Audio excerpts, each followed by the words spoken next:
ਵਾਹਿਗੁਰੂ ਜੀ ਕਾ ਖਾਲਸਾ ਵਾਹਿਗੁਰੂ ਜੀ ਕੀ ਫਤਿਹ। अस्सलाम वालेकुम। आदाब वर्ड्स मैं ਤੁਹਾਡੀ ਹੋਸਟ ਨੀਲਮ ਖੁਰਦ ਟੀਵੀ 84 ਸਾਰੇ ਦਰਸ਼ਕਾਂ ਤੇ ਸਰੋਤਿਆਂ ਨੂੰ ਜੀ ਆਇਆਂ ਕਹਿੰਦੀ ਆ ਪ੍ਰੋਗਰਾਮ ਸੱਚਾ ਸੱਚ ਵਿੱਚ ਜਿਹੜੇ ਇਸ ਪ੍ਰੋਗਰਾਮ ਨਾਲ ਦੇਸ਼ਾਂ ਵਿਦੇਸ਼ਾਂ ਤੋਂ ਜੁੜ ਚੁੱਕੇ ਨੇ। ਖਾਲਸਾ ਅਫੇਅਰ ਸੈਂਟਰ ਦੇ ਸੰਚਾਲਕ ਡਾਕਟਰ ਅਮਰਜੀਤ ਸਿੰਘ ਜੀ ਸਟੂਡੀਓ ਮੇਰੇ ਨਾਲ ਸ਼ਾਮਿਲ ਨੇ। ਉਹਨਾਂ ਨਾਲ ਗੱਲਬਾਤ ਕਰਕੇ ਅੱਜ ਦਾ ਵਿਸ਼ੇ ਉੱਪਰ ਉਹਨਾਂ ਤੋਂ ਉਹਨਾਂ ਦਾ ਤਬਸਰਾ ਜਾਣਦੇ ਹਾਂ।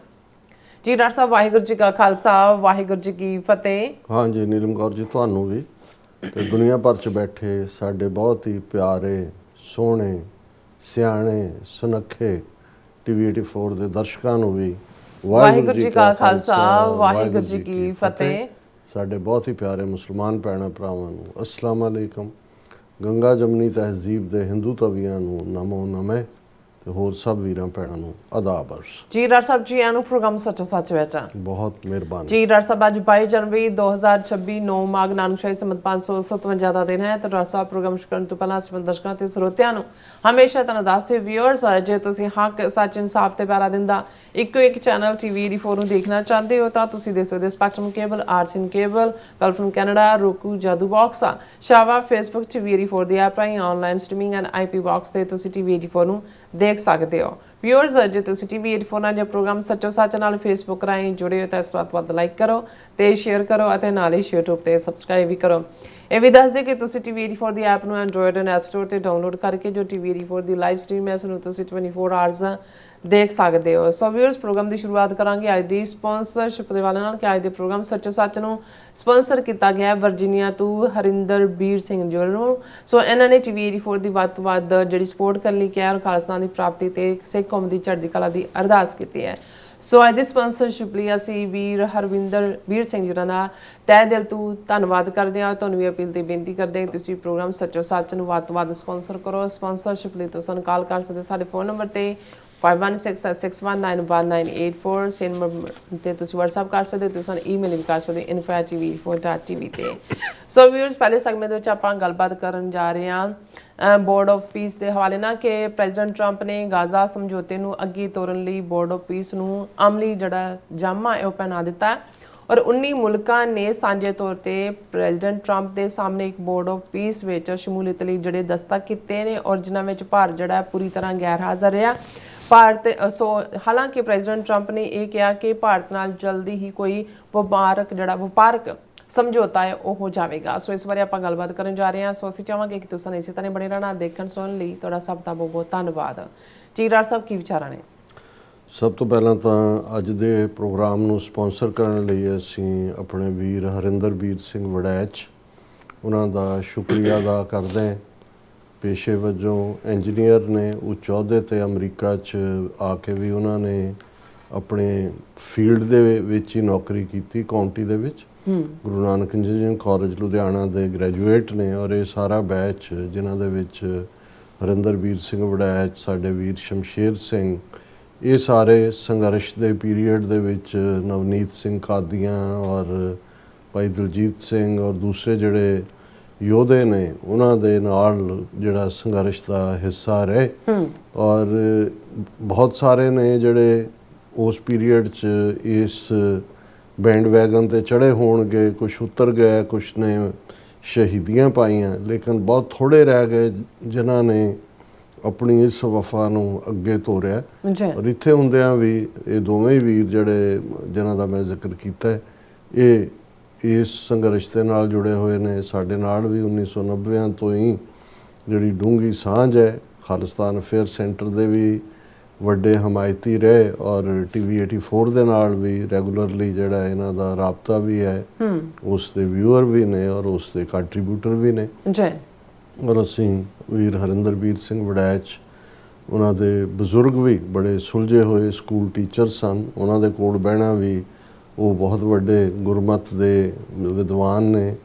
ਗੁਰੂ ਗ੍ਰੰਥ ਸਾਹਿਬ ਦਾ ਪਾਠ ਲਗਾਤਾਰਤਾ ਨਾਲ ਕਰਦੇ ਆ। ਬਹੁਤ ਸਾਰੇ ਕਈ ਵਾਰ ਜਦੋਂ ਉਹਨਾਂ ਕੋਲ ਬਹਿਣ ਦਾ ਮੌਕਾ ਬਣਦਾ ਹੈ ਤਾਂ ਬੜੇ ਡੂੰਘੇ ਅਰਥ ਜਿਹੜੇ ਜੀਵਨ ਦੇ ਵਿੱਚ ਜਿਨ੍ਹਾਂ ਨੇ ਨਾਮ ਕਮਾਇਆ ਹੋਇਆ ਉਸ ਲਿਹਾਜ਼ ਤੋਂ ਉਹਨਾਂ ਦੇ ਵਿਚਾਰਾਂ ਤੋਂ ਸੁਣਨ ਨੂੰ ਮਿਲਦੇ ਨੇ। ਸੋ ਅਸੀਂ ਵੀਰ ਹਰਿੰਦਰਬੀਰ ਸਿੰਘ ਔਰ ਸਮੁੱਚੇ ਪਰਿਵਾਰ ਦਾ ਸ਼ੁਕਰੀਆ ਅਦਾ ਕਰਦੇ।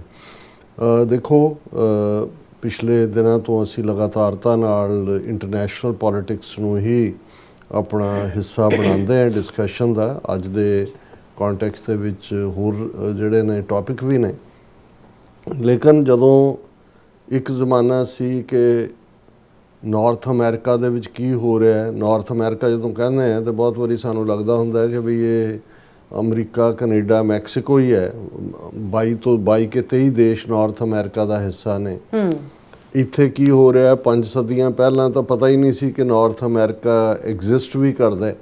ਇਹ ਤਾਂ ਜਦੋਂ ਕੋਲੰਬਸ ਨੇ 1492 ਦੇ ਵਿੱਚ ਆ ਕੇ ਇਸ ਨੂੰ ਲੱਭਿਆ, ਉਦੋਂ ਪਤਾ ਲੱਗਾ ਵੀ ਇੱਥੇ ਵੀ ਇੱਕ ਦੁਨੀਆ ਵਸਦੀ, ਇਸ ਲਈ ਇਹਨੂੰ ਨਿਊ ਵਰਲਡ ਕਿਹਾ ਗਿਆ ਸੀ ਜੀ।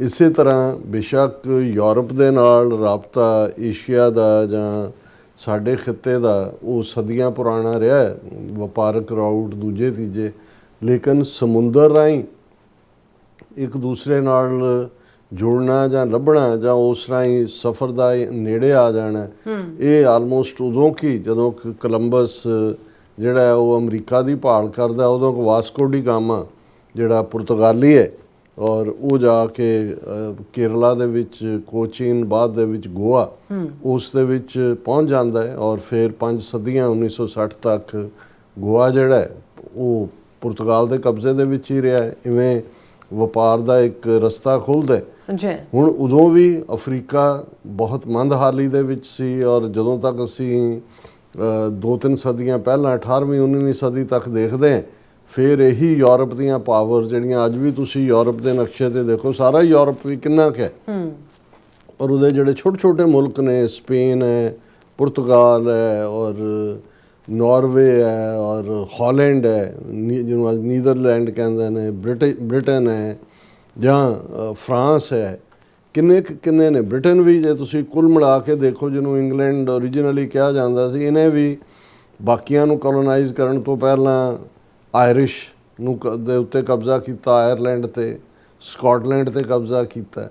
ਔਰ ਜੇ ਉਹਨਾਂ ਦਾ ਹਾਲ ਦੇਖਣਾ ਹੋਏ, ਕਿਉਂਕਿ ਅੱਜ ਕੱਲ੍ਹ ਕਈ ਵਾਰ ਤੁਸੀਂ ਭਾਵੇਂ ਪ੍ਰੋਗਰਾਮ ਕੋਈ ਹੋਰ ਦੇਖ ਰਹੇ ਹੋ ਤੇ ਸ਼ਾਰਟ ਵੀਡੀਓ ਜਾਂ ਰੀਲਸ ਤੁਹਾਡੇ ਸਾਹਮਣੇ ਆ ਜਾਂਦੀਆਂ, ਔਰ ਮੈਂ ਜਦੋਂ ਅਮਰੀਕਾ ਦੇ ਵਿੱਚ ਅਸੀਂ ਸਲੇਵਰੀ ਬਾਰੇ ਜਾਣਦੇ ਹਾਂ ਕਿ ਭਾਈ ਅਫਰੀਕਾ ਤੋਂ ਕਿਵੇਂ ਜਿਹੜਾ ਸਮੁੰਦਰੀ ਜਹਾਜ਼ਾਂ ਦੇ ਵਿੱਚ ਸਲੇਵ ਲਿਆਂਦੇ ਜਾਂਦੇ ਸੀ ਔਰ ਕਿੰਨੇ ਰਾਹ 'ਚ ਮਰ ਜਾਂਦੇ ਸੀ, ਉਹਨਾਂ ਨੂੰ ਜਿਹੜਾ ਬਿਮਾਰ ਹੋਇਆ ਉਹਨੂੰ ਸਮੁੰਦਰ 'ਚ ਸੁੱਟ ਦਿੰਦੇ ਸੀ। ਜਹਾਜ਼ਾਂ ਦੇ ਪਿੱਛੇ ਬੜੇ ਬੜੇ ਮਗਰਮੱਛ ਲੱਗੇ ਹੁੰਦੇ ਸੀ ਕਿਉਂਕਿ ਉਹ ਉਡੀਕਦੇ ਹੁੰਦੇ ਸੀ ਕਿ ਕਦੋਂ ਇੱਕ ਬਾਡੀ ਥੱਲੇ ਆਉਣੀ ਹੈ। ਲੇਕਿਨ ਉਦੋਂ ਬਹੁਤ ਵਾਰ ਜਦੋਂ ਸਾਡੇ ਮਨ 'ਚ ਸਲੇਵ ਦਾ ਕਨਸੈਪਟ ਹੈ ਤੇ ਸਾਡੇ ਮਨ ਦੀਆਂ ਨਜ਼ਰਾਂ ਸਾਹਮਣੇ ਕਾਲਾ ਬੰਦਾ ਆਉਂਦਾ ਹੈ ਕਿ ਅਫਰੀਕਾ ਤੋਂ ਹੀ ਸਲੇਵ ਹੋਏ। ਲੇਕਿਨ ਜਦੋਂ ਤੁਸੀਂ ਅਮਰੀਕਾ ਦੇ ਵਿੱਚ, ਕਿਉਂਕਿ ਅੱਜ ਜਦੋਂ ਅਸੀਂ ਹੇਟ ਕ੍ਰਾਈਮ ਦਾ ਸ਼ਿਕਾਰ ਹੋ ਰਹੇ ਹਾਂ ਜਾਂ ਉਸ ਸਟਰਗਲ ਨੂੰ ਕਰ ਰਹੇ ਹਾਂ, ਜਿਵੇਂ ਕੱਲ੍ਹ ਅਸੀਂ ਜ਼ਿਕਰ ਕੀਤਾ ਕਿ ਕਿਵੇਂ ਬਾਈ ਪਾਰਟੀਸਨ ਬਿੱਲ US ਕਾਂਗਰਸ ਦੇ ਵਿੱਚ ਲਿਆਂਦਾ ਗਿਆ ਹੈ ਸਿੱਖਾਂ ਦੇ ਖਿਲਾਫ ਡਿਸਕ੍ਰਿਮੀਨੇਸ਼ਨ, ਵਿਤਕਰਾ, ਹੇਟ ਕ੍ਰਾਈਮ, ਟਰਾਂਸਨੈਸ਼ਨਲ ਰਿਪਰੈਸ਼ਨ, ਇਹਨਾਂ ਸਾਰਿਆਂ ਦਾ। ਤੇ ਲੇਕਿਨ ਜੇ ਸੱਚਮੁੱਚ ਦੇਖਣਾ ਹੋਏ ਕਿ ਵੀ ਆਇਰਿਸ਼, ਇਟਾਲੀਅਨ, ਇਹਨਾਂ ਦਾ ਇਹ ਵੀ ਜਿਹੜੇ ਸਲੇਵਸ ਵਾਂਗ ਹੀ ਵੇਚੇ ਗਏ ਔਰ ਇਹਨਾਂ ਦੇ ਨਾਲ ਆਇਰਿਸ਼ ਦਾ ਵੀ ਹੁਣ ਤੱਕ ਵੀ ਜਿੰਨੇ ਕੁ, ਜਦੋਂ ਤੁਸੀਂ ਮੈਜੋਰਿਟੀ ਹਿੰਦੂਆਂ ਦੇ ਹਵਾਲੇ ਨਾਲ ਦੇਖਦੇ ਹੋ, ਸਿੱਖਾਂ ਨਾਲ ਜਿਨ੍ਹਾਂ ਦੇ ਕੋਲ ਪੋਲੀਟੀਕਲ ਪਾਵਰ ਆਈ, ਹਾਲਾਂ 1000 ਸਾਲ ਜੁੱਤੀਆਂ ਖਾਂਦੇ ਰਹੇ, ਕਦੇ ਇੱਕ ਹਮਲਾਵਰ ਤੋਂ ਕਦੇ ਦੂਸਰੇ ਤੋਂ, ਲੇਕਿਨ ਇਹਨਾਂ ਨੇ ਕਿਵੇਂ ਸਿੱਖਾਂ ਨੂੰ ਪੁੱਟ ਡਾਊਨ ਕਰਨ ਦੇ ਲਈ ਜੋਕ ਬਣਾਏ, ਉਹਨਾਂ ਨੂੰ ਨੀਵਾਂ ਦਿਖਾਉਣ, ਕਿਉਂਕਿ ਜਿਹਦੇ ਨਾਲ ਤੁਸੀਂ ਮੁਕਾਬਲਾ ਨਹੀਂ ਕਰ ਸਕਦੇ। ਸੋ ਇਵੇਂ ਹੀ ਜਿਹੜਾ ਆਇਰਿਸ਼ ਦੇ ਬਾਰੇ ਔਰ ਈਵਨ ਸਕਾਟਸ ਦੇ ਬਾਰੇ ਔਰ ਦੂਜੇ ਇਟਾਲੀਅਨਸ ਦੇ ਬਾਰੇ ਬਹੁਤ ਘਟੀਆ, ਇਹਨਾਂ ਨੂੰ ਇੱਥੇ ਕੋਈ ਘਰ ਨਹੀਂ ਸੀ ਦਿੰਦਾ, ਨੌਕਰੀਆਂ ਨਹੀਂ ਸੀ ਦਿੰਦੇ, ਇਹਨਾਂ ਦੇ ਲਈ ਇਹ ਡਰਟੀ ਨੇ, ਸ਼ਰਾਬੀ ਨੇ, ਇਲ ਮੈਨਰਡ ਨੇ, ਫਲਾਣੇ ਨੇ। ਤੁਸੀਂ ਉਹਨਾਂ ਦੀ ਜਦੋਂ, ਔਰ ਉਹਨਾਂ ਨੇ ਆਪਣੀ ਆਈਡੈਂਟੀਟੀ ਦੇ ਲਈ ਕਿਵੇਂ ਸਟਰਗਲ ਕੀਤੀ। ਸੋ ਉਸ ਸਾਰੇ ਚੋਂ ਨਿਕਲਦਿਆਂ ਕਰਦਿਆਂ, ਔਰ ਜੇ ਅਸੀਂ ਈਵਨ ਇਹ ਯੂਰਪ ਜਿਹਨੇ ਦੁਨੀਆ ਨੂੰ ਕੋਲੋਨਾਈਜ਼ ਕੀਤਾ, ਉਹਨਾਂ ਦਾ 50% ਤੋਂ ਜ਼ਿਆਦਾ, ਕਦੇ ਫਰਾਂਸ ਨੇ ਵੱਡਾ ਹਿੱਸਾ ਕਾਬੂ ਕਰ ਲਿਆ, ਕਦੇ ਬ੍ਰਿਟਨ ਨੇ ਕਰ ਲਿਆ, ਔਰ ਛੋਟੀ ਛੋਟੀਆਂ ਸਾਰਾ ਸਾਊਥ ਅਮਰੀਕਾ ਜਿਹਦੇ ਕਿੰਨੇ ਜ਼ਿਆਦਾ ਦੇਸ਼ ਜਿਹੜੇ ਨੇ, ਉਹ ਸਪੇਨ ਨੇ ਜਿਹੜਾ ਉਹ ਕੰਟਰੋਲ ਕੀਤਾ, ਬ੍ਰਾਜ਼ੀਲ ਨੂੰ ਪੁਰਤਗਾਲ ਨੇ ਕੀਤਾ। ਹੁਣ ਉਸ ਸਾਰੇ ਚੋਂ ਔਰ ਵਰਲਡ ਵਾਰ ਵੀ ਜਿਹੜੇ ਦੋਨੋਂ ਹੀ ਸ਼ੁਰੂ ਹੋਏ, first world war, second world, ਕੋਈ ਅਫਰੀਕਾ ਏਸ਼ੀਆ ਨੇ ਤਾਂ ਨਹੀਂ ਕੀਤੇ, ਇਹਨਾਂ ਨੇ ਕੀਤੇ। ਕਦੇ ਜਰਮਨ ਔਰ ਇਟਲੀ ਇੱਕ ਪਾਸੇ ਹੋ ਗਏ, ਬ੍ਰਿਟਨ ਤੇ ਫਰਾਂਸ ਇੱਕ ਪਾਸੇ। ਉਸ ਤੋਂ ਪਹਿਲਾਂ ਜਿਹੜੀਆਂ ਬ੍ਰਿਟਿਸ਼ ਔਰ ਫ੍ਰੈਂਚ ਵਾਰ ਸੀ, ਨੈਪੋਲੀਅਨ ਬੋਨਾਪਾਰਟ ਔਰ ਦੂਸਰੇ ਦੇ ਵੇੜੇ, ਔਰ ਉਸ ਤੋਂ ਵੀ ਪਹਿਲਾਂ ਜੇ ਅਸੀਂ ਇਹ ਦੇਖੀਏ ਤਾਂ ਕੁੱਲ ਮਿਲਾ ਕੇ ਯੂਰਪ ਹੀ ਜਿਹੜਾ ਦੁਨੀਆ ਦੇ ਵਿੱਚ ਬਹੁਤ ਸਾਰੀ ਜਿਹੜੀ ਉਹ ਕੋਲੋਨਾਈਜੇਸ਼ਨ ਹੋਏ, ਉਹ ਦੋਨੋਂ ਵਰਲਡ ਵਾਰਸ 20th ਸੈਂਚੁਰੀ ਦੀਆਂ ਹੋਣ। ਅਮਰੀਕਾ ਤਾਂ ਜਿਹਦੀ ਲੱਭਤ 5 ਸਦੀਆਂ ਪਹਿਲਾਂ ਹੋਈ, ਇਹ ਸੈਕੰਡ ਵਰਲਡ ਵਾਰ ਤੋਂ ਬਾਅਦ ਹੀ ਇੱਕ ਵਰਲਡ ਪਾਵਰ ਦੇ ਤੌਰ ਤੇ ਉੱਭਰੀ। ਹਾਲਾਂਕਿ ਇਹ ਨਹੀਂ ਹੈ ਵੀ ਉਸ ਤੋਂ ਪਹਿਲਾਂ ਅਮਰੀਕਾ ਨੇ ਜਿਉਂ-ਜਿਉਂ 18ਵੀਂ 19ਵੀਂ ਸਦੀ 'ਚ ਜਿਹੜਾ ਜਿਨ੍ਹਾਂ ਨੂੰ ਸਪੇਨ ਨੂੰ ਵੀ ਜੇ ਸਾਊਥ ਅਮਰੀਕਾ 'ਚੋਂ ਕੱਢਿਆ ਬਹੁਤ ਸਾਰੇ, ਜਦੋਂ ਅਸੀਂ 1823 ਦੀ ਮੌਨਰੋ ਡਾਕਟਰੀਨ ਦੀ ਗੱਲ ਕਰਦੇ ਤਾਂ ਉਹ ਇਹ ਪੀਰੀਅਡ ਸੀ ਜਦੋਂ ਕਿ ਫਿਲੀਪੀਨਜ਼, ਕਿਊਬਾ ਔਰ ਇਹ ਵੈਨਜ਼ੂਏਲਾ ਤੇ ਦੂਜੇ ਤੀਜੇ ਇਹਦੇ ਚੋਂ ਅਮਰੀਕਾ ਨੇ ਕਿਹਾ ਸੀ ਕਿ ਵੀ ਸਪੇਨ ਵਾਲਿਆਂ ਨੂੰ ਖਿਚਾਓ ਪਾਸੇ, ਹੁਣ ਨਿਕਲੋ। ਸੋ ਉਹ ਉਹਨਾਂ ਦਾ ਅਮਰੀਕਾ ਨੇ ਅਸਰਟ ਕੀਤਾ ਸੀ ਕਿ ਵੀ ਜਿਹੜਾ ਵੈਸਟਰਨ ਹੈਮੀਸਫੀਅਰ ਜਿਹੜਾ ਇਹ ਹੈ ਸਾਊਥ ਅਮਰੀਕਾ, ਇਹ ਸਾਡਾ ਜਿਹੜਾ ਉਹ ਏਰੀਆ ਆਫ ਇਨਫਲੂਐਂਸ ਹੈ। ਇਸੇ ਤਰ੍ਹਾਂ ਕੈਨੇਡਾ ਦੇ ਵਿੱਚ ਫ੍ਰੈਂਚ ਵਰਸਸ ਬ੍ਰਿਟਿਸ਼ ਜਿਹੜਾ ਹਾਲ ਕਿੰਨਾ ਮਾੜਾ ਰਿਹਾ। ਅਮਰੀਕਾ ਦੇ ਵਿੱਚ ਬਹੁਤ ਵਾਰ ਸਾਨੂੰ ਲੱਗਦਾ ਵੀ 1776 ਦੇ ਵਿੱਚ ਡੈਕਲੇਰੇਸ਼ਨ ਆਫ ਇੰਡੀਪੈਂਡੈਂਸ ਤੋਂ ਬਾਅਦ ਜਿਹੜੀ ਲੜਾਈ ਹੋਈ ਔਰ ਸਾਡੀ ਅਮਰੀਕਾ ਦੀ ਜਿੱਤ ਹੋਈ, 15 ਸਾਲ ਬਾਅਦ ਕਨਸਟੀਟਿਊਸ਼ਨ ਬਣਿਆ। ਲੇਕਿਨ ਬਹੁਤਿਆਂ ਨੂੰ ਹੈਰਾਨੀ ਹੋਏਗੀ ਕਿ 1810 ਜਾਂ 11 ਦੇ ਵਿੱਚ ਇੱਕ ਵਾਰ ਫਿਰ ਬ੍ਰਿਟਨ ਨੇ ਆ ਕੇ ਵਾਸ਼ਿੰਗਟਨ ਡੀਸੀ ਦੇ ਉੱਤੇ ਜਿਹੜਾ ਉਹ ਇਕੱਲਾ ਕਬਜ਼ਾ ਹੀ ਨਹੀਂ ਕੀਤਾ, ਉਹਨਾਂ ਨੇ ਵਾਈਟ ਹਾਊਸ ਸਾੜਤਾ, ਸਟੈਂਡਰਡ ਇਮਾਰਤਾਂ ਸਾੜਤੀਆਂ। ਇੱਕ ਅਮਰੀਕਨ ਹੀਰੋ ਬਾਰੇ ਮੈਂ ਪੜ੍ਹ ਰਿਹਾ ਸੀ ਕਿ ਵੀ ਉਹਨੂੰ ਬਾਅਦ ਦੇ ਵਿੱਚ ਬੜਾ ਰਿਵਾਰਡ ਦਿੱਤਾ ਗਿਆ ਜਦੋਂ ਐਨ ਵਾਸ਼ਿੰਗਟਨ ਸੜ ਰਿਹਾ ਸੀ, ਔਰ ਦੂਸਰਾ ਉਹ ਭੱਜਿਆ ਗਿਆ ਔਰ ਉਹਨੇ ਜਿਹੜੀ ਨੈਸ਼ਨਲ ਆਰਕਾਈਵ ਸੀ ਉਹਦੇ 'ਚੋਂ ਜਿਹੜਾ original declaration of independence Thomas Jefferson ਦੀ ਲਿਖੀ ਸੀ ਉਹਦੀ ਕਾਪੀ ਚੁੱਕੀ, ਬਿਲ ਆਫ ਰਾਈਟਸ ਦਾ ਚੁੱਕਿਆ, ਕੋਈ ਵਾਸ਼ਿੰਗਟਨ ਨਾਲ ਸੰਬੰਧਿਤ ਪਾਰਟ ਚੁੱਕਿਆ ਔਰ ਉਹ ਲੈ ਕੇ ਆਪਣੇ ਘਰ ਜਾ ਕੇ ਉਹਨੇ ਕਿਤੇ ਪਰਛੱਤੀ ਦੇ ਵਿੱਚ ਰੱਖਤਾ। ਜਦੋਂ ਫਿਰ ਵਾਸ਼ਿੰਗਟਨ 'ਚੋਂ ਸਫਾਈ ਹੋਈ ਬ੍ਰਿਟਿਸ਼ ਹਮਲਾਵਰਾਂ ਦੀ ਔਰ ਦੂਜੇ, ਉਹਨੇ ਵਾਪਸ ਲਿਆ ਕੇ ਦਿੱਤਾ। ਸੋ ਕਹਿਣ ਦਾ ਮਤਲਬ ਇਹ ਹੈ ਕਿ ਵੀ ਇਹ ਜਿਵੇਂ ਅੱਜ ਬਹੁਤਿਆਂ ਨੂੰ ਲੱਗਦਾ ਕਿ ਵੀ ਪਤਾ ਨਹੀਂ ਇੱਕ ਬਹੁਤ ਪੀਸਫੁਲ ਸੰਸਾਰ ਦੇ ਵਿੱਚ ਕੀ ਜਿਹੜਾ ਉਹ ਜਿਹੜੀ ਹੈ ਉਹ ਤਰਥਲੀ ਮਚ ਗਈ ਹੈ, ਜਾਂ ਟਰੰਪ ਨੇ ਕੀ ਕਰਤਾ ਹੈ ਜਾਂ ਦੂਜਾ। ਇਹ ਜਦੋਂ ਅਸੀਂ ਵਰਲਡ ਆਰਡਰ ਦੀ ਗੱਲ ਕਰਦੇ ਹਾਂ ਜਾਂ ਇਹਨਾਂ ਤਬਦੀਲੀਆਂ ਦੀ ਗੱਲ ਕਰਦੇ ਹਾਂ, ਇਹ ਤਾਂ ਸੈਕੰਡ ਵਰਲਡ ਵਾਰ ਤੋਂ ਬਾਅਦ ਜਦੋਂ ਕਿ ਜ਼ਾਹਰ ਹੈ ਭਾਵੇਂ ਬ੍ਰਿਟਨ ਔਰ ਦੂਸਰੇ ਜਿੱਤੇ, ਇਹ ਵੀ ਜਿਹੜੇ ਅਸੀਂ 60 ਤੋਂ ਜ਼ਿਆਦਾ ਮੁਲਕ ਬ੍ਰਿਟਨ ਨੇ ਫ੍ਰੀ ਕੀਤੇ ਜਾਂ ਫ੍ਰੈਂਚ ਕਾਲੋਨੀਜ਼, ਕਿਉਂਕਿ ਅਫਰੀਕਾ ਦੇ ਵਿੱਚ ਕਾਫੀ ਫ੍ਰੈਂਚ ਸੀ, ਹੁਣ ਵੀ ਲੈਬਨਾਨ ਔਰ ਸੀਰੀਆ ਜਿਹੜੇ ਮਿਡਲ ਈਸਟ ਦੇ ਸੀ, ਇਹ ਵੀ ਫਸਟ ਵਰਲਡ ਵਾਰ ਤੋਂ ਬਾਅਦ ਫ੍ਰੈਂਚ ਦੇ ਕੰਟਰੋਲ ਦੇ ਵਿੱਚ ਸੀਗੇ। ਔਰ ਇਹ ਸਾਰਿਆਂ ਨੂੰ ਜਦੋਂ ਰੂਜ਼ਾਵੈਲਟ ਦੇ ਨਾਲ ਇਹ ਡੀਲ ਜਾਂ ਦੂਜੀ ਚੱਲ ਰਹੀ ਸੀ, ਇਹ ਵੀ ਹਿੱਸਾ ਸੀ ਵੀ ਇਹਨੂੰ ਜਿਹੜੀਆਂ ਤੁਹਾਡੀਆਂ ਕਾਲੋਨੀਜ਼ ਨੇ ਉਹਨਾਂ ਨੂੰ ਫ੍ਰੀ ਕਰੋ। ਉਹਦੇ 'ਚੋਂ ਇੰਡੀਆ ਦੀ ਫਰੀडम ਵੀ ਨਿਕਲੀ। ਕੋਈ ਉੱਥੇ ਗਾਂਧੀ ਜਾਂ ਸੁਭਾਸ਼ ਚੰਦਰ ਬੋਸ ਜਾਂ ਕਿਸੇ ਹੋਰ ਦੇ ਕੋਈ ਚੰਦ ਬੰਦੂਕਾਂ ਜਾਂ ਬੰਬਾਂ ਨਾਲ ਡਰਦਿਆਂ ਉਹ ਨਹੀਂ ਛੱਡ ਕੇ ਆ ਗਏ। ਨਵੀਂ ਦਿੱਲੀ ਵਰਗੀ ਰਾਜਧਾਨੀ ਜਿਹੜੀ 1931 ਦੇ ਵਿੱਚ ਫੰਕਸ਼ਨਲ ਹੋਈ, ਅੰਗਰੇਜ਼ ਉੱਥੇ ਇੰਨਾ ਸਿਸਟਮ ਬਣਾ ਕੇ ਇਸ ਲਈ ਤਾਂ ਨਹੀਂ ਸੀ ਬੈਠੇ ਹੋਏ ਕਿ ਕਰਜ਼ਾਈ ਹੋ ਗਏ। ਉਹਨਾਂ ਨੂੰ ਨਜ਼ਰ ਆ ਗਿਆ ਵੀ ਅਸੀਂ ਸਾਡਾ ਡਾਊਨਫਾਲ ਸ਼ੁਰੂ ਹੋ ਗਿਆ, ਅਮਰੀਕਾ ਐਮਰਜ ਹੋਇਆ। ਔਰ ਫਿਰ ਇਹੀ ਕਾਰਨ ਸੀ ਕਿ ਪੋਸਟ ਸੈਕੰਡ ਵਰਲਡ ਵਾਰ ਜਿੰਨੀਆਂ ਵੀ ਅਮਰੀਕਾ ਦੇ ਕੋਲ ਐਟਮ ਬੰਬ ਵੀ ਸੀ, ਉਹਨੇ ਹਿਰੋਸ਼ੀਮਾ ਨਾਗਾਸਾਕੀ ਤੇ ਇਸਤੇਮਾਲ ਕੀਤਾ, ਆਪਣੀ ਤਾਕਤ ਦਾ ਮੁਜ਼ਾਹਰਾ ਕੀਤਾ ਔਰ ਦੁਨੀਆ ਨੂੰ ਵੀ ਸਮਝ ਆ ਗਏ। ਬ੍ਰਿਟਨ ਨੇ ਵੀ ਜਿਹੜਾ ਉਹ ਅਮਰੀਕਾ ਦੇ ਪਿੱਛੇ ਲੁਕਣ 'ਚ ਹੀ ਆਪਣਾ ਭਲਾ ਸਮਝਿਆ ਔਰ ਈਸਟਰਨ ਯੂਰਪ ਦੇ ਜਿਹੜੇ ਕੁਝ ਮੁਲਕ ਸੋਵੀਅਤ ਯੂਨੀਅਨ ਦੇ ਪ੍ਰਭਾਵ ਥਲ। ਇਸੇ ਤਰ੍ਹਾਂ ਰਸ਼ੀਆ, ਬੇਸ਼ੱਕ ਰਸ਼ੀਅਨ ਐਮਪਾਇਰ ਜਦੋਂ ਅਸੀਂ ਉਹਨਾਂ ਦੀ ਗੱਲ ਕਰਦੇ ਹਾਂ, ਰਸ਼ੀਆ ਬੜਾ ਛੋਟਾ ਜਿਹਾ, ਹੁਣ ਵੀ ਉਹਨਾਂ ਦੀ 2 ਟ੍ਰਿਲੀਅਨ ਇਲਾਕਾ ਬਹੁਤ ਵੱਡਾ ਉਹਨਾਂ ਦੇ ਕੋਲ, ਆਬਾਦੀ ਸਾਰੀ ਉਹਨਾਂ ਦੀ ਜਿਹੜੀ ਆ ਉਹ 14-15 ਕਰੋੜ ਤੋਂ ਜ਼ਿਆਦਾ ਨਹੀਂ ਹੈ, 2 ਟ੍ਰਿਲੀਅਨ ਦੀ ਸਾਰੀ ਇਕੋਨਮੀ ਹੈ। ਲੇਕਿਨ ਉਹਨਾਂ ਨੇ ਜਿਹੜਾ ਅੱਜ ਓਰੀਜਨਲ ਰਸ਼ੀਆ ਪਲੱਸ ਜਿਹੜੀਆਂ 14 ਹੋਰ ਮੁਲਕ ਉਹਨਾਂ 'ਚੋਂ ਨਿਕਲੇ, ਉਹ ਉਹਨਾਂ ਨੇ over a period of time conquer ਕੀਤੇ। ਔਰ ਉਹਨਾਂ ਦਾ ਜਿਹੜਾ ਐਂਬੀਸ਼ਨ ਰਿਹਾ, ਜਦੋਂ ਅਸੀਂ ਆਪਣੇ ਕੰਟੈਕਸਟ ਦੇ ਵਿੱਚ ਗ੍ਰੇਟ ਬ੍ਰਿਟਿਸ਼ ਗੇਮ ਜਾਂ ਬ੍ਰਿਟਿਸ਼ ਐਮਪਾਇਰ ਦੀ ਗੇਮ ਦਾ ਹਾਲ ਦੇਖਦੇ ਹਾਂ, ਤੇ ਇਹ ਉਹ ਦੌਰ ਹੈ ਜਦੋਂ ਕਿ ਇਸ ਲੈਵਲ ਦੇ ਉੱਤੇ ਇਹ ਦੇਖਿਆ ਜਾਂਦਾ ਸੀ ਕਿ ਜਿਹੜੇ ਰਸ਼ੀਅਨ ਨੇ ਉਹ ਇੰਡੀਅਨ ਓਸ਼ਨ ਤੱਕ ਆਪਣੀ ਪਹੁੰਚ ਕਰਨਗੇ। ਔਰ ਇਸੇ ਲਈ ਇਹ ਰਿਹਾ ਕਿ ਜੀ Russian dream to reach to the warm waters of Indian ocean. ਔਰ ਇਹੀ ਜਦੋਂ ਬ੍ਰਿਟਨ ਨੇ ਜਾਂ ਈਸਟ ਇੰਡੀਆ ਕੰਪਨੀ ਨੇ ਸਰਕਾਰੇ ਖਾਲਸਾ ਜੀਓ ਨਾਲ ਟ੍ਰੀਟੀ ਕੀਤੀ 1809 ਦੀ ਅੰਮ੍ਰਿਤਸਰ ਦੀ ਟ੍ਰੀਟੀ, ਉਦੋਂ ਉਹ ਆਲਰੇਡੀ ਉਹਨਾਂ ਨੂੰ ਫੀਅਰ ਸੀ ਕਿ ਰਸ਼ੀਆ ਸੈਂਟਰਲ ਏਸ਼ੀਆ ਦੇ ਰਿਪਬਲਿਕ ਉਹਨੇ ਕਾਬੂ ਕਰ ਲਏ ਹੋਏ ਸੀ ਕਿ ਉਹ ਜਿਹੜੇ ਹੈ ਉਹ ਇੱਧਰ ਅਫਗਾਨਿਸਤਾਨ ਰਾਹੀਂ ਆਏਗਾ ਔਰ ਪੰਜਾਬ ਰਾਹੀਂ ਜਿਹੜਾ ਹੈ ਉਹ ਐਂਟਰ ਕਰੇਗਾ ਔਰ ਸਬ ਕੰਟੀਨੈਂਟ ਤੱਕ ਪਹੁੰਚੇਗਾ, ਇੰਡੀਅਨ ਓਸ਼ਨ ਤੱਕ ਪਹੁੰਚਣ ਦੀ ਲਾਈਨ। ਸੋ ਇਹ ਸਾਡੇ ਲਈ ਸਮਝਣਾ ਜ਼ਰੂਰੀ ਹੈ ਕਿ ਜਿਹੜਾ ਅੱਜ ਜਿਹੜਾ ਸਾਰਾ ਕੰਟੈਕਸਟ ਹੈ post second world war America ਦੇ ਪੈਸੇ ਨਾਲ ਵੀ, ਔਰ ਇਹੀ ਕਾਰਨ ਹੈ ਵੀ ਜਦੋਂ ਅੱਜ ਅਮਰੀਕਾ ਨੇ ਆਪਣੀ ਫਾਈਨੈਂਸ਼ੀਅਲ ਸਪੋਰਟ ਇੰਟਰਨੈਸ਼ਨਲ ਇੰਸਟੀਟਿਊਸ਼ਨਸ ਤੋਂ ਖਿੱਚੀ ਹੈ, ਉਹ UN ਹੋਏ, ਉਹ ਕਲਾਈਮੇਟ ਅਕੋਰਡ ਹੋਣ, ਉਹ ਦੂਸਰੇ ਕਿਤੇ ਭੁੱਖਮਰੀ ਜਾਂ ਦੂਜੀ ਦੂਰ ਕਰਨ ਦੀ ਫੰਡਿੰਗ ਹੈ, ਕਿਤੇ ਹੋਰ ਪ੍ਰੋਗਰਾਮ ਨੇ, ਅਮਰੀਕਾ ਨੇ ਲਿਬਰਲੀ ਔਰ ਜੈਨਰਸਲੀ ਦੁਨੀਆ ਦੇ ਵਿੱਚ ਨਵਾਂ ਵਰਲਡ ਆਰਡਰ ਜਿਹੜਾ ਕਿ ਜ਼ਾਹਰ ਹੈ, ਜਿਹਦੇ 'ਚ ਹਿਊਮਨ ਰਾਈਟਸ, ਫਰੀडम, ਇਹ ਸਾਰੇ ਬੇਸਿਕ ਐਲੀਮੈਂਟ ਸੀ, ਜਿਹਦੇ 'ਚੋਂ ਯੂਨਾਈਟਿਡ ਨੇਸ਼ਨਸ ਨਿਕਲੀ, ਜਿਹਦੇ 'ਚੋਂ ਜਨੀਵਾ ਪ੍ਰੋਟੋਕੋਲ ਨਿਕਲੇ, ਦੂਸਰਾ ਲਿਬਰਲੀ ਕੰਟਰੀਬਿਊਟ ਕੀਤਾ ਵਪਾਰਕ ਤੌਰ ਦੇ ਉੱਤੇ ਵੀ। ਔਰ ਇਹ ਜਿਹੜਾ world as a global village ਦਾ ਕਨਸੈਪਟ ਹੈ, ਇਹਦੇ 'ਚ ਬਹੁਤ ਵੱਡੀ ਕੰਟਰੀਬਿਊਸ਼ਨ ਅਮਰੀਕਾ ਦੀ ਹੈ।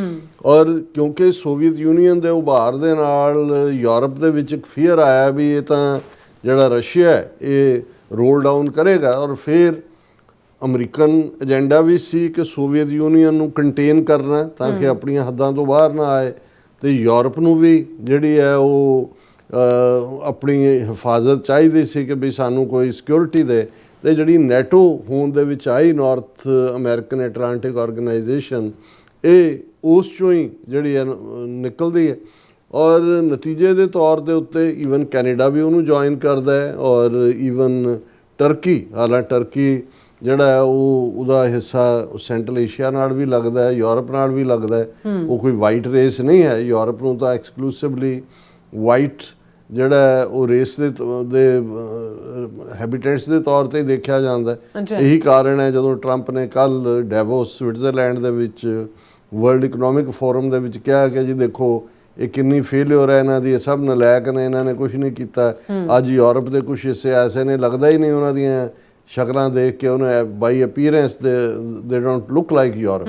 ਇਹਦੇ 'ਚ ਰੇਸਿਜ਼ਮ ਦਾ ਐਲੀਮੈਂਟ ਹੈ ਦੇਖਣ ਲਈ, ਪਰ ਕਹਿਣ ਦਾ ਮਤਲਬ ਇਹ ਹੈ ਕਿ ਵੀ ਅਮਰੀਕਾ ਨੇ ਨੈਟੋ ਦੇ ਥੱਲੇ, ਔਰ ਇਹਦੇ 'ਚ ਵੀ ਕੋਈ ਸ਼ੱਕ ਨਹੀਂ ਹੈ ਕਿ ਨੈਟੋ ਵੀ ਜਿੱਥੇ ਅਮਰੀਕਾ ਨੇ ਆਵਾਜ਼ ਮਾਰੀ ਜਾਇਜ਼ ਔਰ ਨਾਜਾਇਜ਼ ਹਰ ਜੰਗ ਦੇ ਵਿੱਚ ਆਪਣੀ ਫੌਜ ਵੀ ਭੇਜੀ, ਆਪਣੀ ਬਰਬਾਦੀ ਵੀ ਕਰਵਾਈ ਔਰ ਆਪਣੀ ਤਬਾਹੀ ਵੀ ਕਰਵਾਈ। ਔਰ ਉਸ ਸਾਰੇ ਦੇ ਚੱਲਦੇ ਔਰ ਲੇਟੈਸਟ ਤੱਕ ਅਸੀਂ ਦੇਖਦੇ ਹਾਂ ਕਿ 9/11 ਪਹਿਲਾ ਜਿਹੜਾ ਮੌਕਾ ਸੀ, ਜਦੋਂ ਕਿ ਸੈਕੰਡ ਵਰਲਡ ਵਾਰ ਦਾ ਵੀ ਇੱਕ ਗੱਲ ਦਾ ਧਿਆਨ ਰਹੇ ਕਿ ਪਹਿਲੇ 2-2.5 ਸਾਲ ਅਮਰੀਕਾ ਨਿਊਟਰਲ ਸੀ, ਕਿਉਂਕਿ ਅਮਰੀਕਾ ਦੇ ਵਿੱਚ ਵੀ ਉਹ ਲੋਕ ਸੀ ਜਿਹੜੇ ਜਰਮਨ ਨਾਜ਼ੀਆਂ ਦੇ ਨਾਲ ਸਿੰਪੈਥਾਈਜ਼ ਕਰਦੇ ਸੀ, ਇਟਾਲੀਅਨ ਕਿਉਂਕਿ ਮਸੋਲਨੀ ਔਰ ਦੂਸਰੇ ਇਟਾਲੀਅਨ ਸੀ, ਉਹਨਾਂ ਦੀ ਵੱਡੀ ਪਾਪੂਲੇਸ਼ਨ ਸਿੰਪੈਥਾਈਜ਼ ਕਰਦੀ ਸੀ, ਔਰ ਅਮਰੀਕਾ ਨੂੰ ਲੱਗਦਾ ਸੀ ਇਹ ਸਾਡੀ ਜੰਗ ਨਹੀਂ ਹੈ, ਤਾਂ ਯੂਰਪੀਅਨ ਪਾਵਰਸ ਦੀ ਜੰਗ ਹੈ। ਪਰ ਕਿਉਂ ਜਪਾਨ ਜਰਮਨ ਦੇ ਨਾਲ ਸੀ, ਜਦੋਂ ਜਪਾਨ ਨੇ ਅਮਰੀਕਾ ਦੇ ਪਰਲ ਹਾਰਬਰ ਤੇ ਹਮਲਾ ਕੀਤਾ, ਉਦੋਂ ਪ੍ਰੈਜ਼ੀਡੈਂਟ ਰੂਜ਼ਵੈਲਟ ਨੇ ਫਿਰ ਫਾਈਨਲੀ ਜਿਹੜਾ ਉਹ ਉਸ ਵਰਲਡ ਵਾਰ ਨੂੰ ਜੁਆਇਨ ਕੀਤਾ। ਸੈਕੰਡ ਵਰਲਡ ਵਾਰ ਤੋਂ ਬਾਅਦ ਜਿਵੇਂ ਅਸੀਂ ਦੇਖਿਆ ਕਿ ਵੀ ਫਿਰ ਜਿਹੜਾ ਉਹ ਨੈਟੋ ਅਮਰੀਕਾ ਦਾ ਅਲਾਈ ਬਣ ਗਿਆ, ਔਰ ਜਿਹੜੇ ਈਸਟਰਨ ਯੂਰਪ ਦੀਆਂ countries, Romania, Czechoslovakia, Hungary, Poland, east Germany, ਇਹ ਸਾਰੀਆਂ ਜਿਹੜੀਆਂ ਨੇ ਉਹ ਸੋਵੀਅਤ ਯੂਨੀਅਨ ਨੇ ਆਲਮੋਸਟ ਆਪਣੀਆਂ ਕਾਲੋਨੀਜ਼ ਵਾਂਗ ਹੀ ਬਣਾ ਲਈਆਂ। ਔਰ ਉਦੋਂ ਤੱਕ ਜਦੋਂ ਕਿ ਫਾਈਨਲੀ ਪ੍ਰੈਜ਼ੀਡੈਂਟ ਰੀਗਨ ਦੇ ਵੇਲੇ ਬਰਲਿਨ ਵਾਲ, ਜਿਹਨੂੰ ਆਇਰਨ ਕਰਟਨ ਕਿਹਾ ਸੀ ਚਰਚਲ ਨੇ, ਉਹ ਟੁੱਟੀ, ਜਰਮਨ ਟੁਗੈਦਰ ਹੋਏ, ਪੋਲੈਂਡ ਦਾ ਆਜ਼ਾਦ ਹੋਇਆ, ਰੋਮਾਨੀਆ ਨਿਕਲਿਆ, ਔਰ ਸੋਵੀਅਤ ਯੂਨੀਅਨ ਦੇ 1991 'ਚ ਟੁੱਟਣ ਤੱਕ ਰਸ਼ੀਆ ਓਰੀਜਨਲ ਫਾਰਮ ਦੇ ਵਿੱਚ ਰਹਿ ਗਿਆ। ਹੁਣ ਇਸ ਸਾਰੇ 'ਚ ਜ਼ਾਹਰ ਹੈ ਕਿ ਅਮਰੀਕਾ ਨੂੰ ਇਹ ਲੱਗਾ ਕਿ ਬਈ ਹੁਣ ਕੋਲਡ ਵਾਰ ਈਰਾ ਓਵਰ, ਅਸੀਂ ਐਜ਼ ਏ ਸੁਪਰ ਪਾਵਰ ਐਮਰਜ ਹੋਏ, ਔਰ ਇਸ ਸੁਪਰ ਪਾਵਰ ਦੇ ਸਟੇਟਸ ਨੂੰ ਅਮਰੀਕਾ ਨੇ ਜਿਵੇਂ ਇੱਕ ਮੇਲ ਦਾ ਹਾਥੀ ਜਾਂਦਾ ਉਸ ਵਾਂਗ ਇੰਜੋਏ ਵੀ ਕੀਤਾ। ਸੈਕੰਡ ਪਰਲ ਹਾਰਬਰ ਤੋਂ ਬਾਅਦ ਅਮਰੀਕਾ ਦੀ ਮੇਨਲੈਂਡ ਤੇ ਹਮਲਾ 9/11 ਨੂੰ ਹੋਇਆ, ਜਿਹਦੇ 'ਚ ਵਰਲਡ ਬੈਂਕ, ਜਿਹੜਾ ਵਰਲਡ ਟ੍ਰੇਡ ਸੈਂਟਰ ਔਰ ਪੈਂਟਾਗਨ ਔਰ ਦੂਸਰੇ, ਇਹ ਸਾਰੇ ਪ੍ਰਭਾਵਿਤ ਹੋਏ। ਔਰ ਜ਼ਾਹਰ ਹੈ ਕਿ ਉਸ ਤੋਂ ਬਾਅਦ ਅਮਰੀਕਾ ਇੱਕ ਨਵੇਂ ਕਿਸਮ ਦੇ ਟਕਰਾਅ ਦੇ ਵਿੱਚ ਉਲਝਿਆ। ਟੈਰਰਿਜ਼ਮ ਇੱਕ ਐਜ਼ ਏ ਐਨਮੀ ਆਇਆ, ਔਰ ਉਸ ਦੇ ਇੰਪੈਕਟ ਅਸੀਂ 25-26 ਸਾਲ 'ਚ ਦੇਖਦੇ ਹਾਂ ਕਿ ਕਦੇ ਆਈਸਿਸ ਆ ਗਿਆ, ਕਦੇ ਖੁਰਾਸਾਨੀ ਆ ਗਿਆ, ਕਦੇ ਅਲ-ਕਾਇਦਾ ਆ ਗਿਆ, ਕਦੇ ਹੋਰ ਲੈਵਲ ਦੇ ਉੱਤੇ ਜਦੋਂ ਅਸੀਂ ਦੇਖਦੇ ਹਾਂ ਕਿ ਹੰਡਰਡਸ ਆਫ ਆਪਰੇਸ਼ਨਸ ਅਮਰੀਕਾ ਦੀ ਖੁਫੀਆ ਏਜੰਸੀ CIA ਔਰ ਦੂਸਰੇ ਹਰ ਥਾਂ ਤੇ ਕਰਦੇ ਨੇ। ਔਰ ਇਸ ਪੀਰੀਅਡ ਦੇ ਵਿੱਚ ਜਦੋਂ ਨਵੀਂ ਮੈਪ ਮੇਕਿੰਗ ਹੋਈ, ਕੋਲੋਨੀਅਲਿਜ਼ਮ ਦਾ ਐਂਡ ਹੋਇਆ, ਉਸ ਨਵੀਂ ਮੈਪ ਮੇਕਿੰਗ ਚੋਂ ਨਵੀਆਂ ਪ੍ਰੋਬਲਮਸ ਨਿਕਲੀਆਂ। ਜੇ ਅਸੀਂ ਕਸ਼ਮੀਰ, ਖਾਲਿਸਤਾਨ ਇਹ ਇਸ਼ੂ ਦੇਖੀਏ ਆਪਣੇ ਖਿੱਤੇ ਦੇ ਵਿੱਚ, ਇਹ ਬ੍ਰਿਟਿਸ਼ ਕਲੋਨੀਅਲ ਮੈਪ ਮੇਕਿੰਗ ਹੈ। ਮਿਡਲ ਈਸਟ ਦੇ ਵਿੱਚ ਜਿਹੜੀਆਂ ਪ੍ਰੋਬਲਮਸ ਗਜ਼ਾ, ਫਲਸਤੀਨੀ, ਕੁਰਦ ਔਰ ਦੂਸਰੇ ਫੇਸ ਕਰਦੇ ਨੇ, ਉਹ ਪਹਿਲਾਂ ਫਸਟ ਵਰਲਡ ਵਾਰ ਤੋਂ ਬਾਅਦ ਦੀ ਮੈਪ ਮੇਕਿੰਗ ਹੈ। ਫਿਰ 1948 ਚ UN ਵੱਲੋਂ ਇਜ਼ਰਾਈਲ ਦੀ ਹੋਂਦ ਦੇ ਲਈ ਫਲਸਤੀਨ ਨੂੰ 2 ਹਿੱਸਿਆਂ 'ਚ ਵੰਡਣ ਦੇ ਮਥੇ 'ਚੋਂ ਨਿਕਲੀ ਪ੍ਰੋਬਲਮ ਹੈ। ਔਰ ਇਸੇ ਤਰ੍ਹਾਂ ਅਸੀਂ ਇਹ ਦੇਖਦੇ ਹਾਂ ਕਿ ਬਈ ਜਦੋਂ ਈਵਨ ਸੋਵੀਅਤ ਯੂਨੀਅਨ ਟੁੱਟਦਾ, ਜਿਹੜੇ ਮੁਲਕ ਬਣਦੇ ਨੇ ਉਹਨਾਂ ਨੇ ਯੂਰਪੀਅਨ ਯੂਨੀਅਨ 'ਚ ਤਾਂ ਠੀਕ ਹੈ ਸ਼ਮੂਲੀਅਤ, ਨੈਟੋ ਦਾ ਹਿੱਸਾ ਬਣਾਉਣਾ, ਉਹ ਰਸ਼ੀਆ ਨੂੰ ਅਗੇਨ ਪ੍ਰਵੋਕ ਕਰਦਾ। ਔਰ 3 ਸਾਲ ਪਹਿਲਾਂ ਰਸ਼ੀਆ ਜਿਹੜਾ ਉਹ ਯੂਕਰੇਨ ਦੇ ਉੱਤੇ ਹਮਲਾਵਰ ਹੁੰਦਾ।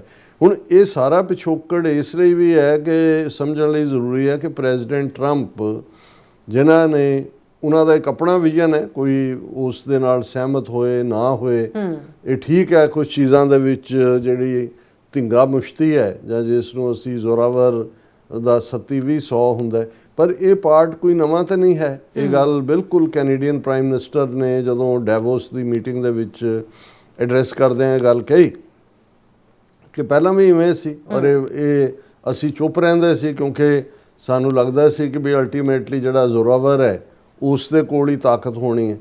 ਹੁਣ ਇਸ ਸਾਰੇ ਚੋਂ ਨਵਾਂ ਕੀ ਉੱਭਰਿਆ, ਉਹ ਵੈਦਰ ਹੁਣ ਵਾਲੇ ਐਗਜ਼ਿਸਟਿੰਗ ਨਾਲੋਂ ਮਾੜਾ ਹੋਏਗਾ ਜਾਂ ਚੰਗਾ ਹੋਏਗਾ, ਇਹ ਡਿਬੇਟ ਤਾਂ ਹੋ ਸਕਦੀ ਹੈ, ਪਰ ਇਹਦੇ 'ਚ ਕੋਈ ਸ਼ੱਕ ਨਹੀਂ ਹੈ ਕਿ ਡਾਈਸੈਂਸ਼ਨ ਦੇ ਬਾਵਜੂਦ, ਵਿਰੋਧ ਦੇ ਬਾਵਜੂਦ, ਜਿਵੇਂ ਉਸ ਡੈਵੋਸ ਦੇ ਫੋਰਮ ਦੇ ਉੱਤੇ ਜਿਹੜਾ ਉਹ ਪ੍ਰੈਜ਼ੀਡੈਂਟ ਟਰੰਪ ਨੂੰ ਕੈਨੇਡਾ ਨੇ ਔਰ ਕੁਛ ਹੱਦ ਤੱਕ ਬ੍ਰਿਟਨ ਨੇ, ਜਰਮਨ ਨੇ, ਦੂਜੇ, ਲੇਕਿਨ ਤੁਸੀਂ ਦੇਖੋਗੇ ਕਿ ਜਦੋਂ ਟਰੰਪ ਦੇ ਸਾਹਮਣੇ ਬੈਠਦੇ ਨੇ ਤੇ ਫਿਰ ਬੀਬੇ ਬੱਚੇ ਬਣ ਜਾਂਦੇ ਨੇ, ਫਿਰ ਉਹ ਕੋਈ ਉਹਨਾਂ ਦਾ ਬਹੁਤਾ ਨਹੀਂ ਹੁੰਦਾ।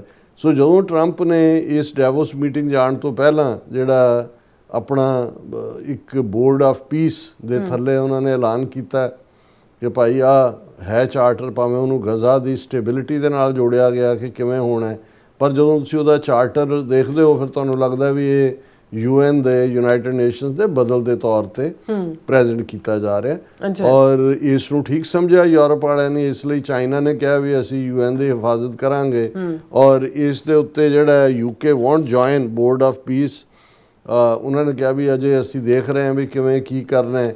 ਲੇਕਿਨ ਪ੍ਰੈਜ਼ੀਡੈਂਟ ਟਰੰਪ ਜਦੋਂ ਇੱਕ ਵਾਰੀ ਮਨ ਬਣਾ ਲੈਂਦੇ ਨੇ, ਔਰ ਵਾਈਟ ਹਾਊਸ ਦੀ ਬਰੀਫਿੰਗ 'ਚ ਆਇਆ ਸੀ ਕਿ 60 ਮੁਲਕਾਂ ਨੇ ਆਲਰੇਡੀ ਆਪਣੀ ਇਸ ਦੇ ਉੱਤੇ ਇਹਨੂੰ ਜੁਆਇਨ ਕਰਨ ਦਾ, ਜਿਨ੍ਹਾਂ ਨੂੰ ਇਨਵੀਟੇਸ਼ਨ ਭੇਜਿਆ ਗਿਆ, ਜਿਨ੍ਹਾਂ 'ਚ ਇੰਡੀਆ, ਪਾਕਿਸਤਾਨ ਵੀ ਸ਼ਾਮਲ ਨੇ, ਬਹੁਤ ਸਾਰੇ ਇਸਲਾਮਿਕ ਮੁਲਕ ਨੇ ਔਰ ਤੁਰਕੀ, ਸਾਊਦੀ ਅਰੇਬੀਆ। ਹੁਣ ਡੈਵੋਸ ਦੇ ਵਿੱਚ ਹੀ ਹੁੰਦਿਆਂ ਪ੍ਰੈਜ਼ੀਡੈਂਟ ਟਰੰਪ ਨੇ ਯਕੀਨੀ ਬਣਾਇਆ ਕਿ ਵੀ ਇਸ ਨੂੰ ਜਿਹੜਾ ਉਹ ਪ੍ਰੋਪਰਲੀ ਰੋਲ ਆਊਟ ਕਰਨਾ ਹੈ, ਔਰ ਉਹਦੇ ਨਤੀਜੇ ਦੇ ਤੌਰ ਤੇ ਇਨ ਫੁੱਲ ਗਲੇਅਰ ਆਫ ਦਾ ਕੈਮਰਾਜ਼ ਜਿਹੜੀ ਸੈਰੇਮਨੀ ਹੋਈ, ਸਿਗਨੇਚਰ ਸੈਰੇਮਨੀ, 19 ਮੁਲਕਾਂ ਦੇ ਜਿਹੜੇ ਪ੍ਰਾਈਮ ਮਿਨਿਸਟਰ ਔਰ ਪ੍ਰੈਜ਼ੀਡੈਂਟ ਨੇ, ਉਹਨਾਂ ਨੇ ਜਿਹੜਾ ਇਸ ਦੇ ਉੱਤੇ ਦਸਤਖਤ ਕੀਤੇ। ਔਰ ਉਹਨਾਂ ਦੇ ਵਿੱਚ ਜ਼ਾਹਰ ਹੈ ਪਾਕਿਸਤਾਨ ਦੇ ਪ੍ਰਾਈਮ ਮਿਨਿਸਟਰ ਸ਼ਹਬਾਜ਼ ਸ਼ਰੀਫ ਵੀ ਸ਼ਾਮਲ ਨੇ। ਪੂਰੀ ਉਹ ਇੱਕ ਐਲੀਗੈਂਸ ਵਾਲੀ ਸੈਰੇਮਨੀ ਸੀ, ਜਿਹੜਾ ਦਸਤਖਤ ਵੀ ਕਰਦਾ ਸੀ, ਕੁਛ ਨਾ ਕੁਛ ਟਰੰਪ ਦੇ ਕੰਨਾਂ ਨਾਲ ਵੀ ਗੱਲ ਕਰ, ਉਹ ਵੀ ਅੱਗੋਂ ਕੁਛ ਕਹਿੰਦਾ ਸੀ। ਸ਼ਹਬਾਜ਼ ਸ਼ਰੀਫ ਨੇ ਵੀ ਆਪਣਾ ਪੂਰਾ ਇਸ ਕਿਸਮ ਦੀ ਨੌਟੰਕੀ ਕੀਤੀ।